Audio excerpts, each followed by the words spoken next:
নির্ভরযোগ্য ও দীর্ঘমেয়াদী নেতৃত্বের কেন্দ্র হয়ে ওঠেন শেখ মুজিবুর রহমান। 1966 সালের 5 ফেব্রুয়ারি লাহোরে শেখ মুজিবুর রহমান পেশ করলেন ঐতিহাসিক 6 দফা। এই 6 দফা ছিল বাঙালির অর্থনৈতিক ও রাজনৈতিক মুক্তির রূপরেখা, যার মূল লক্ষ্য ছিল পূর্ব পাকিস্তানের পূর্ণ স্বায়ত্তশাসন, এবং এক পর্যায়ে এই 6 দফাই হয়ে ওঠে বাঙালি জাতির মুক্তির সোপান। মুক্তির সংগ্রামের ধারাবাহিকতায় 1970 সালে পাকিস্তানের সাধারণ নির্বাচনে 300টি আসনের মধ্যে আওয়ামী লীগ পায় 162টি আসন।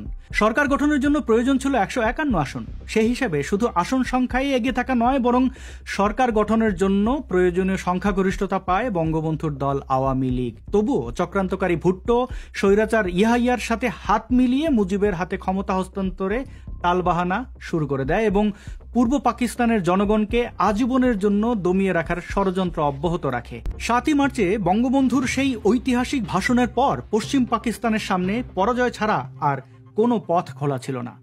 অবস্থা এমন হয়েছিল যে তারা যদি মুজিবের দাবি মেনে নেয় তাহলে তাদের অহংকার ও অহমিকার পতন হয়, আর যদি যুদ্ধে জড়ায় তাহলে তাদের জন্য অপেক্ষা করছিল নিশ্চিত পরাজয়।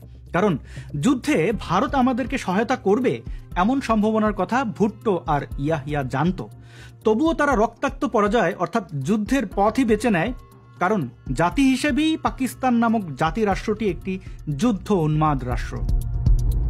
কাল রাত 25শে মার্চ 1971 পূর্ব পাকিস্তানের নিরস্ত্র জনগণের উপরে হায়নার মতো ঝাঁপিয়ে পড়ে পাকিস্তানের সেনাবাহিনী।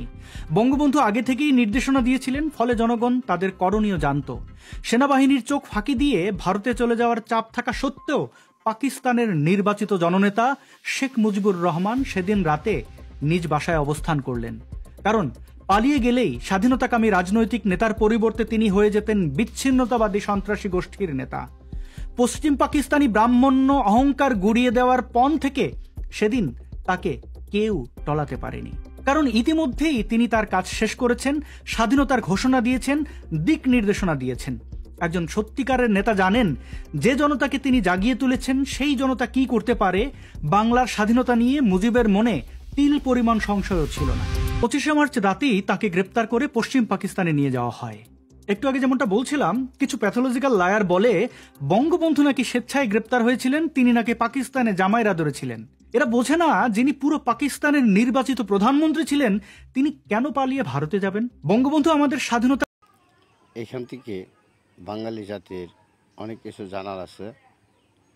শেখ মুজিবুরের অনেক কিছু জিনিস এইখানে রয়ে গেছে। কীভাবে দেশ স্বাধীন করছে, কী স্বার্থ নিয়ে দেশটাকে স্বাধীন করছিল।